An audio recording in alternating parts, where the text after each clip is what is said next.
ठाकुर जी गए, ओ भैया कौन हो भैया तुम? यमुना जी बोली हम श्याम सुंदर। ठाकुर जी बोले श्याम सुंदर तो हम हैं। बोले तुम नकली भेलू पियाओ, असली हम हैं।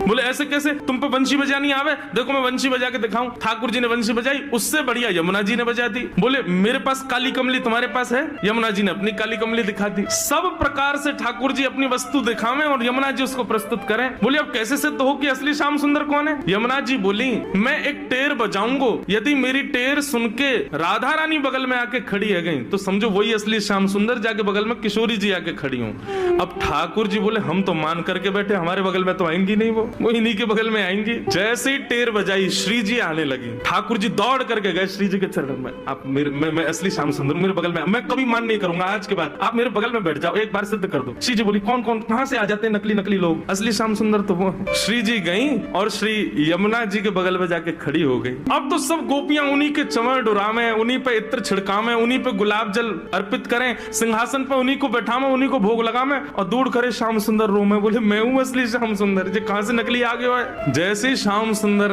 रुदन करने लगे, श्री जी बोली अब ठीक है, अब मान खत्म हो गया है, अब आप बुला लो। तब यमुना जी गई, बोले श्याम सुंदर आप ही हो असली श्याम सुंदर? हम तो श्री यमुना जी, हम तो यमुना महारानी है। बस आपसे एक ही प्रार्थना है, आज के बाद वचन दो हमारी श्यामा जी को कभी कष्ट नहीं दोगे। तब श्याम सुंदर ने यमुना जी को वचन दिया, बोले आज से हम नियम लेते हैं कि जब ये मान करेंगी तब हम इनको मनाएंगे, और जब हमें कोई बात बुरी लग जाएगी तो वह भी हम इन्हीं से कह देंगे कि हमको ये बात बुरी लगी है, मान करो आप ही, हमें ये बात बुरी लगी, आप ही गुस्सा हो जाओ, फिर तब भी हम ही मना लेंगे। यमुना जी बोले हाँ बस यही नियम रखना, आप कभी मान मत करना, श्री जी ही मान करें।